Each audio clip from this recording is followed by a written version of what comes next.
கரூர் துயர சம்பவத்தில் விஜய் நேரில் வந்து ஆறுதல் கூறாததால் கணவர் உயிரிழப்பிற்கு வழங்கப்பட்ட 20 லட்சம் ரூபாய் பணத்தை திருப்பி விஜய்க்கே அனுப்பியிருக்கிறார் பாதிக்கப்பட்ட பெண் ஒருவர். இழப்பீட்டு பணத்தை திரும்ப கொடுக்க காரணம் என்ன? விரிவாக பார்க்கலாம். கரூரில் தாவேகா தலைவர் விஜய் மேற்கொண்ட பிரச்சார கூட்டத்தில் ஏற்பட்ட கூட்ட நெரிசலில் சிக்கி 41 பேர் உயிரிழந்த சம்பவம் பெரும் அதிர்வலைகளை ஏற்படுத்தியது. கூட்ட நெரிசலில் சிக்கி உயிரிழந்தவர்களின் குடும்பத்திற்கு மத்திய அரசாங்கம், மாநில அரசாங்கம் மற்றும் தாவேகா கட்சி சார்பில் இழப்பீடு வழங்கப்பட்டது. அதில் தாவேகா சார்பில் உயிரிழந்தவர்களின் குடும்பத்திற்கு தலா 20 லட்சம் ரூபாய் கொடுக்கப்பட்டது. சம்பவம் நடந்து கிட்டத்தட்ட 1 மாத காலமாகியும் இன்னும் விஜய் உயிரிழந்தவர்களின் குடும்பத்தை நேரில் சென்று சந்திக்கவில்லை என்ற விமர்சனம் தொடர்ச்சியாக முன்வைக்கப்பட்டு வந்த நிலையில் பாதிக்கப்பட்டவர்களை ஆறுதல் கூறினார் அக்கட்சி தலைவர் விஜய். இந்நிலையில்தான் பெண்ணொருவர் இழப்பீட்டு பணத்தை விஜய்க்கே திரும்ப அனுப்பியிருக்கிறார். கரூர் அருகே கோடங்கிப்பட்டியைச் சேர்ந்தவர் ரமேஷ். இவரது மனைவி சங்கவி. கடந்த செப்டம்பர் 27ஆம் தேதி கரூரில் விஜய் பரப்புரை மேற்கொண்ட போது அந்த கூட்டத்திற்கு சென்ற ரமேஷ் நெரிசலில் சிக்கி உயிரிழந்தார். இதையடுத்து அவரது மனைவியான சங்கவிக்கு தமிழக வெற்றிக் கழகம் சார்பில் 20 லட்சம் ரூபாய் வங்கிக் கணக்கில் வரவு வைக்கப்பட்டது. இந்நிலையில்தான் இன்று உயிரிழந்தவர்களின் உறவினர்களை விஜய் சென்னையில் சந்தித்து ஆறுதல் கூறிய நிகழ்ச்சிக்கு ரமேஷின் மனைவி சங்கவி செல்லவில்லை. ஆனால் ரமேஷின் அக்கா மற்றும் அக்கா கணவர், சங்கவியின் சித்தப்பா ஆகிய 3 பேரையும் தாவேகாவினர் தங்களுக்கு தெரியாமலேயே சென்னைக்கு அழைத்துச் சென்றதாக குற்றம் சாட்டிய சங்கவி தனது கணவர் இழப்பிற்கு வழங்கப்பட்ட 20 லட்சம் ரூபாயை விஜய்க்கு RTGS மூலம் திருப்பி அனுப்பியிருக்கிறார். விஜய் நேரில் வந்து ஆறுதல் கூறுவதாக கூறியிருந்தார். அதைத்தான் நாங்கள் எதிர்பார்த்தோம். பணத்தை எதிர்பார்க்கவில்லை. ஆனால் அவர் நேரில் வந்து ஆறுதல் கூறவில்லை. ஆனால் இன்று சென்னைக்கு எனது உறவினர்களை எனக்கு தெரியாமலேயே தமிழக வெற்றிக் கழகத்தினர் அழைத்து சென்றிருக்கிறார்கள். இது எனக்கு வருத்தத்தை ஏற்படுத்தியது.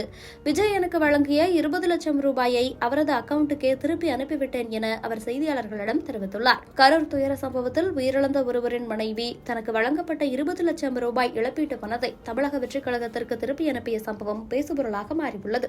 என் பேர் சங்கவி. என்னோட கணவர் பேர் ரமேஷ். அவர் போன மாதம் கூட்ட நெரிசலில் விஜய் மீட்டிங்க்கு போய் இறந்துட்டாருங்க சார். அவர் இறந்துட்டாரு. அவர் இறந்ததுக்காக ஆறுதல் தெரிவிக்க சொல்லியிருந்தாங்க. ஆனால் அது ஆறுதல் தெரிவித்து பணம் எங்களுக்கு கொடுக்குறேன்னு தான் சொல்லலாம். அவர் டைரெக்டாக எங்களுக்கு ஆறுதல் தெரிவிக்கிறேன்னு தாங்க சார் சொல்லியிருந்தாரு. நாங்கள் ஆறுதலை தாங்க சார் பெருசாக எதிர்பார்த்தோம். எங்களுக்கு பணம் பெருசு கிடையாது. நாங்கள் இந்த மாதிரி கூட்டத்துக்கு இன்னைக்கு போகலை. அவங்க கூப்பிட்டுருந்தாங்க, நாங்கள் போகலை. ஆனால் எங்களுக்கே தெரியாமல் எங்கள் பேரை 3 பேர் மிஸ்யூஸ் பண்ணி போயிருக்காங்க. எங்களோட ரிலேட்டிவ்னு சொல்லி அவங்க போயிருக்காங்க. யாருன்னு தெரியல. எங்களுக்கு அவங்களுக்கும் ஆக்சுவலாக நாங்கள் யாரையுமே அனுப்பல. ஆனால் எங்களோட பேரை அவங்க தவறாக உபயோகப்படுத்தியிருக்காங்க 3 பேர். நாங்கள் ஆறுதலை தான் பெருசாக எடுத்தோம். நாங்கள் ரொம்ப மன உளைச்சல் காலாக்கி இருக்காங்க சார் இன்னைக்கு என்ன. அதனால நான் ஆறுதல் தான் எனக்கு பெருசாக எதிர்பார்க்கணும் சார். நான் பணத்தை எதிர்பார்க்கல. பணத்தினால எங்கள் கணவனோட உயிரை யாராவது திருப்பி கொடுக்க முடியாது. இப்போ நீங்கள் பணம் திருப்பி அனுப்பிச்சிங்களாம்மா? ஆமாங்க சார். இந்த மாதிரி தகவல் எனக்கு வந்துச்சு. என் பேரை மிஸ்யூஸ் பண்ணி போயிருக்காங்க. தகவல் தெரிஞ்சோடனே நான் போய் பணத்தை ரிட்டர்ன் பண்ணிட்டு வந்துட்டேங்க சார். பேங்க்ல 20 லட்சம் பணம் போட்டிருந்தாங்க. ஆனால் அவர் நேரில் எங்களுக்கு ஆறுதல் தெரிவித்து போகிறதா தான் முதல்ல சொல்லியிருந்தாங்க. அதனால நாங்கள் அதை பெருசாக எடுத்துக்கல. ஆனால் 20 லட்சம் பணம் போட்டப்போ சொல்லவும் இல்லை. அவங்க போட்டுட்டாங்க. இன்னைக்கு அவர் நேரில் வருவார்னு எதிர்பார்த்தா அவர் வரல.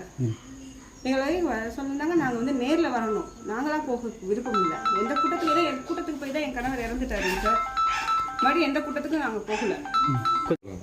எனக்கு 20 லட்ச ரூபா பணம் வேண்டாம்னு சொல்லி திருப்பி அனுப்பிட்டேங்க சார். நான் எப்படி அனுப்பிச்சிங்க? பேங்க் மூலியமாக RTGS பண்ணி நான் லெட்டர் இன்ஃபார்ம் பண்ணி கொடுத்து என் விருப்பம் இல்லாமல் போட்டிருக்காங்கன்னு சொல்லி நான் திரும்பி மேனேஜருக்கு லெட்டர் கொடுத்து ரிட்டர்ன் பண்ணிட்டேங்க சார். இப்போ நீங்கள் போய் சந்திச்சு நீங்கள் என்ன கருதுறீங்க? விஜய் வேற சரி யார் கூட்டிட்டு போனது யாருன்னு தெரியாது. அப்போ கட்சியிலேருந்து வந்திருக்கோம்னு சொல்லி அவங்கள கூப்பிட்டாங்க. நாங்கள் வரலன்னு சொல்லிட்டாங்க சார்.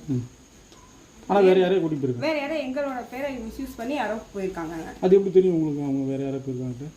அதாவது டிவியில் போட்டிருக்காங்க. யார் குடும்பத்தை வந்திருக்காங்கன்னு சொல்லி டிவியில் போட்டிருக்காங்க. அந்த ரிலேட்டிவ் எங்களுக்கு தெரிஞ்சவங்க தான், போனவங்க தான். ஆனால் எங்களுக்கு ஃபேமிலி இஷ்யூஸ் இருக்கு. அவங்க போனதான் எதுவும் இன்ஃபார்மும் பண்ணல, எதுவும் பண்ணல. இவங்க பாட்டுக்கு போயிருக்காங்க. அவங்களும் இவங்களை கூட்டு போனோன்னு யாரும் சொல்லவும் இல்லை. எங்களுக்கு இன்னொருத்தவங்க மூலியமாக தான் தகவல் தெரிஞ்சிச்சு. டிவியில் பார்த்தவங்க எங்களுக்கு இன்ஃபார்ம் பண்ணவும் தாங்க சார் எனக்கு தெரிஞ்சுது. இல்லைன்னா தெரிஞ்சிருக்காரு. அவங்க போனது எனக்கு இன்னைக்கு மதியானம் தான் தெரியும். இந்த மாதிரி அவங்க போயிருக்காங்க அப்படின்னு. எங்களோட பர்மிஷன் இல்லாமல் எங்கள் பேரை தப்பாக உபயோகப்படுத்தி எங்களை ரொம்ப மன உளைச்சலுக்கு ஆளாக்கியிருக்காங்க சார். ஒன்று இவங்க போக சொல்லியிருக்கோம். நான் போனேன். அவங்க எங்கள் கணவரோட அப்பா இருக்காரு, அவரோட அண்ணா எல்லாரும் நாங்கள் இங்கே தான் இருக்கோம். ஆனால் எங்களுக்கே தெரியாமல் எங்கள் பேரை உபயோகப்படுத்தியிருக்காங்க தவறான முறையில். இந்த பணத்தை திருப்பி அனுப்பிச்ச காரணம் என்ன? அதுதாங்க சார், என்ன மன உளைச்சலுக்கு ஆளாக்கிட்டாங்க. நான் வரலைங்கிறப்ப அந்த தெரியாமல் 3 பேர் எப்படி சார் போனாங்க? எனக்கே அது தெரியாது இல்லைங்க சார். எனக்கு மீறி அவங்க எப்படி போகிறாங்க? ஒன்று அவங்களால இன்ஃபார்ம் பண்ணியிருக்கணும், இந்த மாதிரி உங்களை குடும்பத்தை சேர்ந்தவங்க கூப்பிட்டு போயிருக்கணும். ஆனால் எங்களுக்கு அவங்களுக்குமே ஃபேமிலி ப்ராப்ளம் இருக்குது. அப்படிங்கிறப்ப அவங்கள எதுக்கு கூட்டிகிட்டு எந்த ஊர் சேர்ந்தாங்க அவங்க போனவங்க ராயனூரை சேர்ந்தவங்க தான் சார். எங்கள் வீட்டுக்காரோட அக்கா தான் அவங்க.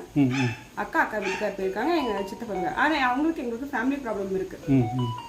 அவங்களை கூட்டி போனது உங்களுக்கு எங்களுக்கு தெரியாது, இன்ஃபார்ம் பண்ணல. அவங்க டிவியில் பார்த்து உள்ளூர்காரங்க சொல்லி தான் எனக்கு தெரியும்.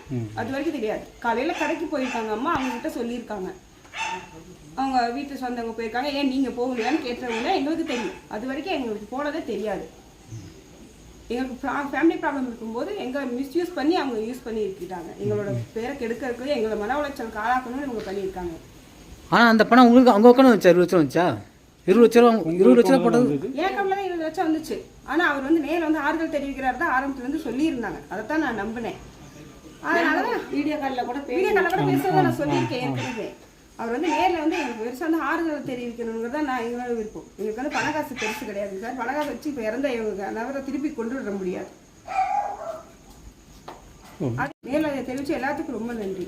கவர்மெண்ட்டில் பணம் போட்டிருக்காங்க. கவர்மெண்ட் எவ்வளோ கொடுத்தாங்க உங்களுக்கு? அம்மன் வந்து கவர்மெண்ட்டில் 10 லட்சம். யார் வந்து கொடுத்தாங்க? கொடுத்தாங்க ஜோதிமணி எம்பி, செந்தில் பாலாஜி அவங்க சார் வந்து கொடுத்துட்டு போனாங்க வீட்டில். அவங்க கனிமொழி வந்தாங்க. கனிமொழி மேம் வந்து வீட்டில் வந்து எங்களுக்கு சொல்லி தான் கொடுத்துட்டு போனாங்க.